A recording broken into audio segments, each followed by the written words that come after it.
रंभा मालिकेच्या आजच्या भागामध्ये आपण पाहणार आहोत की पार्वती आजी आता म्हणत असते की चला आता एवढा मोठा जो काही विचका झाला आहे त्यामध्ये पुन्हा तुम्ही ही एंगेजमेंट ठरवू नका, बस झालं आता.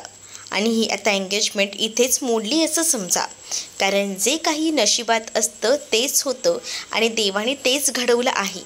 त्यामुळे आता ही एंगेजमेंट होणार नाही असं देखील आता म्हटलं जातं.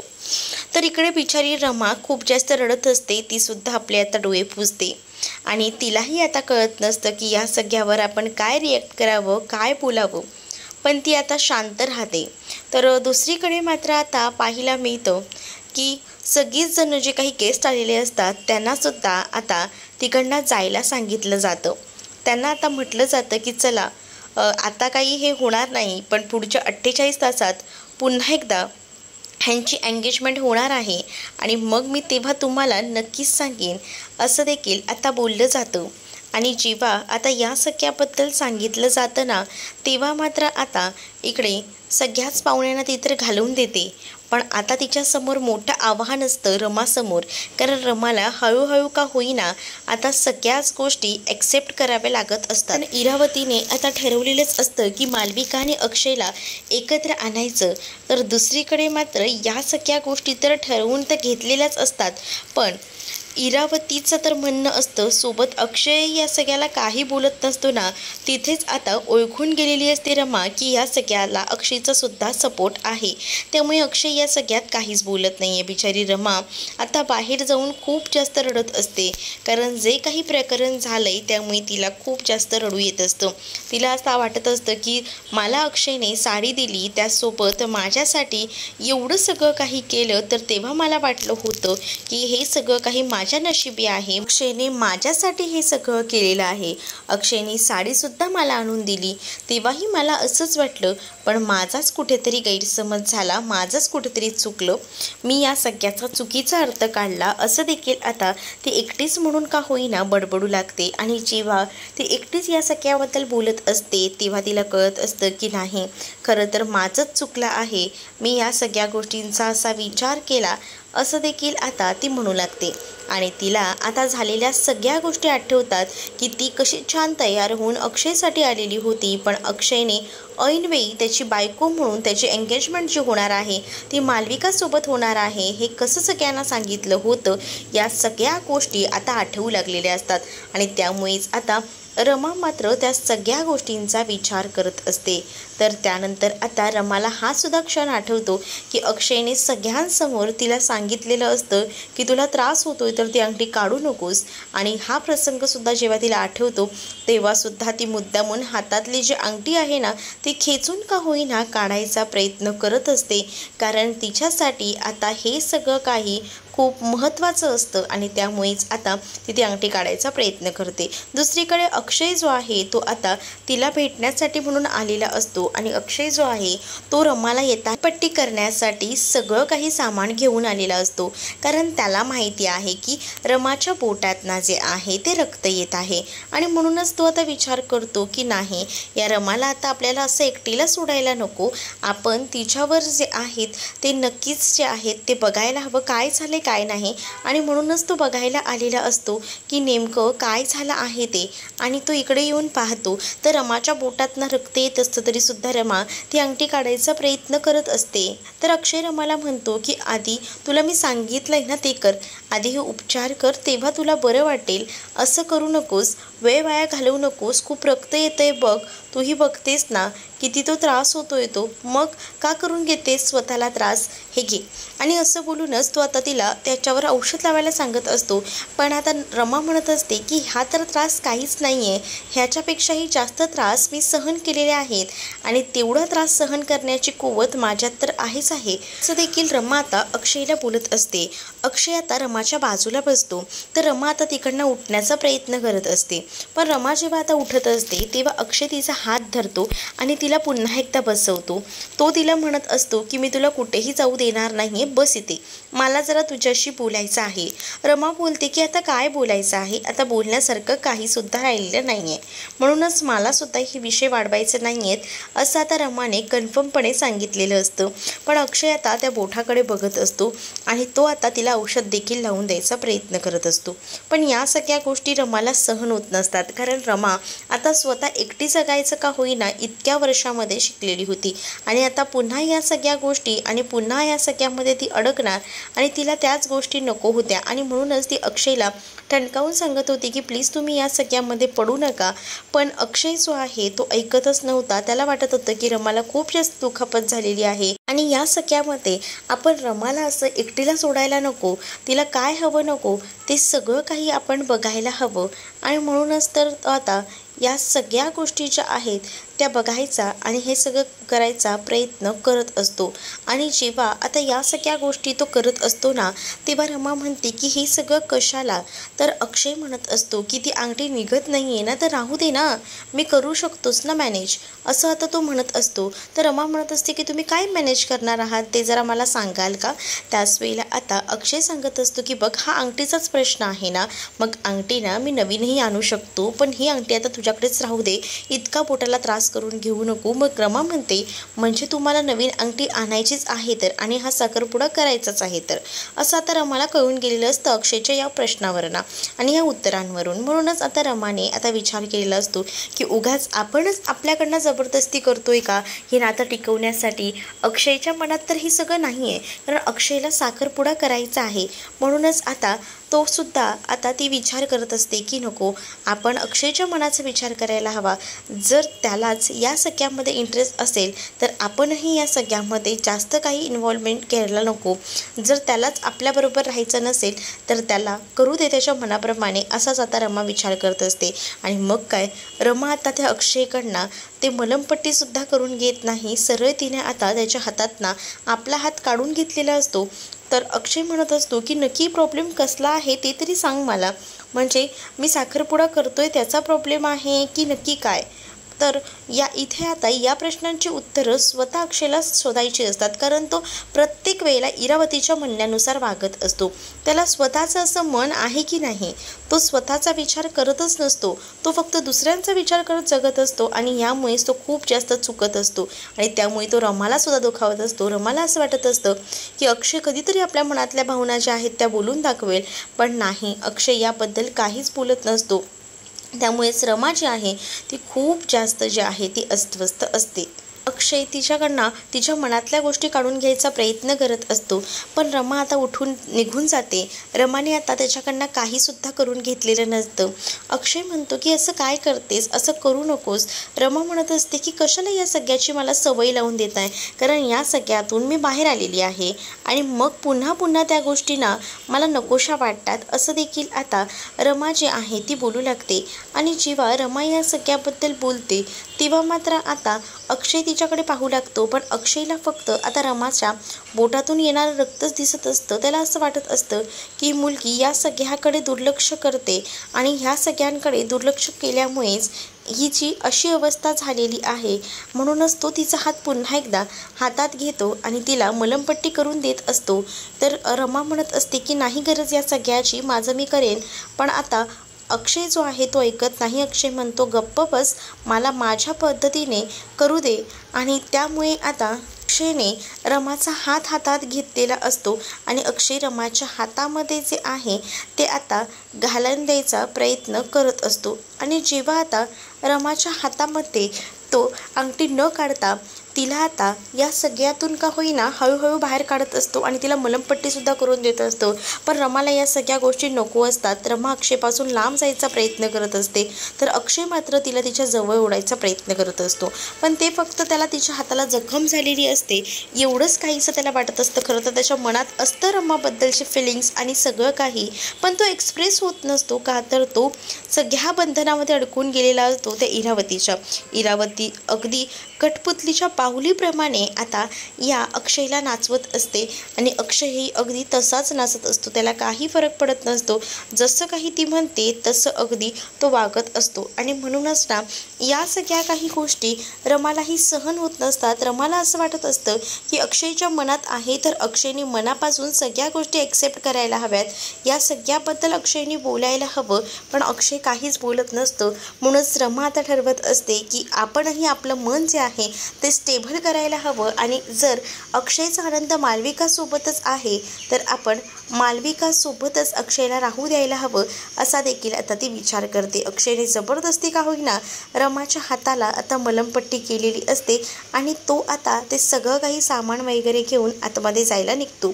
तर रमा मात्र एकटीच बाहेर उभी असते आणि झालेल्या प्रकाराचा आता ती विचार करत असते. तिला खरं तर या सगळ्या गोष्टी ज्या आहेत त्या खूपच अशा मनाला लागणाऱ्या वाटत असतात आणि त्यामुळेच आता ती या सगळ्याचा विचार करत असते. तर पुढे मात्र आता पाहायला मिळतं ती त्याच्याकडे एकटक बघत असते, कारण तिलाही कळत असतं की अक्षयच्या मनात आहे, पण अक्षय हे सगळं का बोलून दाखवत नाही आहे. त्यामुळेच आता ती थोडी का होईना जरा चिंतित असते आणि त्या सगळ्याचा विचार ती आता करत असते. अक्षय आता म्हणत असतो की मी तरी काय करणार आहे, मलाही आता समजून घ्यायला हवं. प्रत्येकाचीच मनं जपू तरी कसं, हा त्याच्या समोर मोठा एक वळण असतं, एक खुलासा असतो, कारण त्याला आता सगळ्याच गोष्टी हँडल करायच्या असतात. पण त्या कशा करायच्या, काय करायच्या हे काही मात्र आता समजत नसतं. तर दुसरीकडे मात्र आता रमा जी आहे ती जाणाऱ्या अक्षयकडे पाहत असते.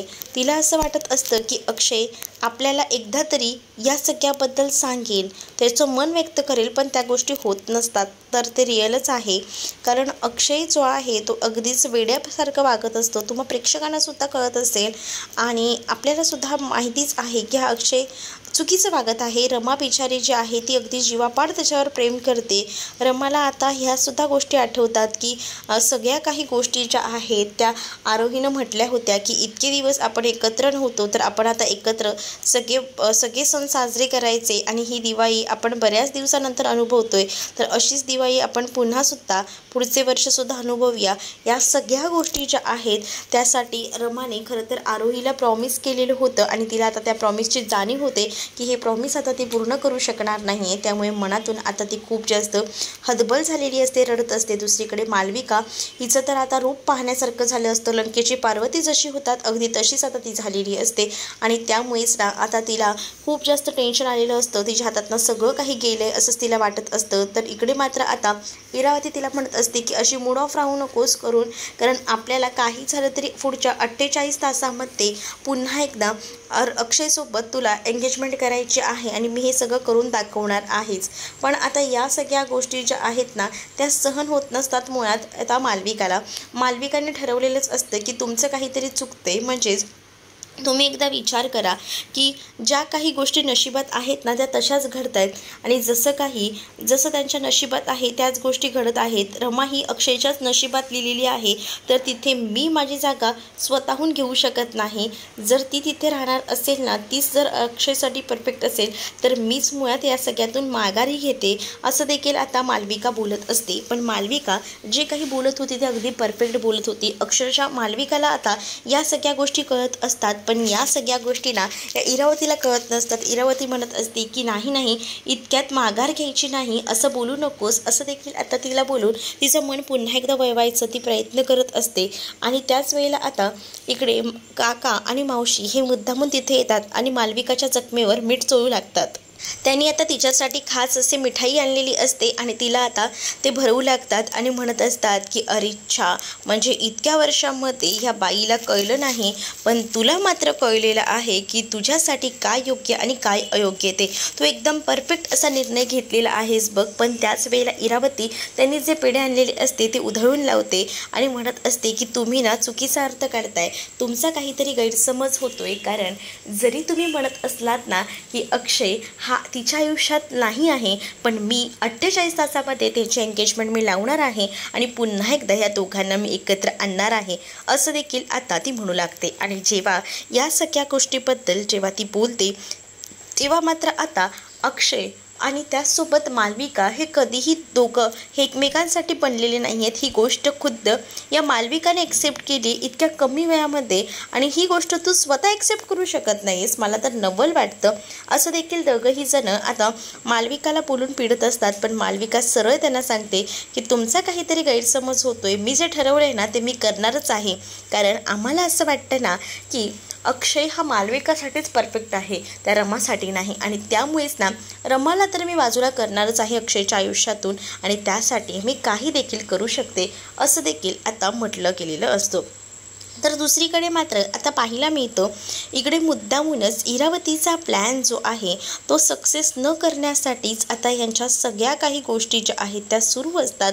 खरं तर आता अक्षय जो आहे तो सुद्धा या सगळ्यामध्ये इन्वॉल्व असतो. कारण इरावती जे आहे तिला काही झालं तरीसुद्धा आता स्वतःला जे हवंय ते करण्यासाठी ती कोणत्याही थराला जायला तयार असते. म्हणजेच तिने आता सरळ सांगितलेलं असतं की तुला काही झालं तरी मी अक्षयची होऊन राहणारच आहे, कारण अक्षयच तुझ्यासाठी परफेक्ट आहे, या लोकांचं कोणाचंही ऐकू नकोस असं देखील इरावतीनं आता त्या मालविकाला सांगितलेलं असतं. ती मालविका स्वतः त्या अक्षयला विसरायला तयार असते, पण ही मुद्दामूनच इरावती जे आहे ना ती मालविकाला हे सगळं काही विसरू देत नसते. मुद्दामून पुन्हा पुन्हा त्या सगळ्या गोष्टीची ती आठवण करून देत असते.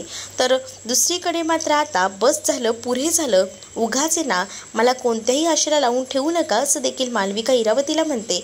पण इरावती तिला सांगत असते की इतक्यात हार मानायची नाही आहे, मी तुला म्हटलंय ना काही झालं तरीसुद्धा आपल्यासाठी हे मिशन कंप्लीट करायचंच आहे, आणि मी तुला अक्षयपासून कधीही वेगळं होऊ देणार नाही. अक्षयचा साखरपुडा मला आता पटकन तुझ्यासोबत करून घ्यायचाच आहे, आणि जो काही माझा अपमान झाला आहे ना त्याचा बदला तर मी घेणारच असं देखील आता ती बोंबलून बोलत असते. कारण तिला आता या सगळ्याबद्दल आहे ना खूपच जास्त राग आलेला असतो, कारण तिचा आज खूप मोठा इन्सल्ट झालेला असतो. दुसरीकडे आता मालविका ही मला आई म्हणून नको आहे, माझी मम्मा आहे ना तीच मला माझी आई म्हणून राहू दे. तुम्ही असं का करताय बाबा, का त्या मालविकासोबत लग्न करताय, का तिच्या पोटात अंगठी घालताय, आपली आई आहे ना असं देखील आता इकडे आरोही अक्षयला जाब विचारत म्हणत असते. तर अक्षयला जेव्हा या सगळ्याचा ती जाब विचारत असते तेव्हा मात्र आता तिथे रमा आलेली असते. रमाकडे पटकनच आरोही धावत जाते आणि आरोही रमाला म्हणत असते की आई मला ना आता बाबांसोबत नाही राहायचं, मला तू तुझ्यासोबत घेऊन जा.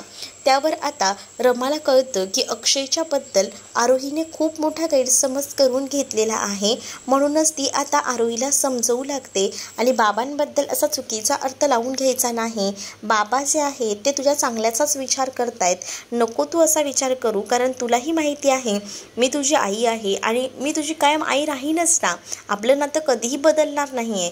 पण आता आपण आपल्या मनाला समजायला हवं, कारण काही नाती अशी असतात ना की ती मनाने तशीच असतात, तशीच राहतातही, पण यामध्ये सुद्धा बरेच बदल घडत असतात आणि हे बदल जे आहेत ना ते आपण स्वतः बघायला हवेत आणि स्वतः या सगळ्याचं निरीक्षण करायला हवं असा देखील आता इकडे मात्र रमा जी आहे ती बोलत असते. पण हे सगळं बोलताना तिचं लक्ष ना फक्त कटाक्षाने या अक्षयकडेच असतं, कारण अक्षय ना त्याने जे काही केलेलं असतं मनापासून ठरवलेलं असतं, पण अक्षयच्या मनात ज्या काही गोष्टी आहेत ना त्याबद्दल रमाला कळत असतात.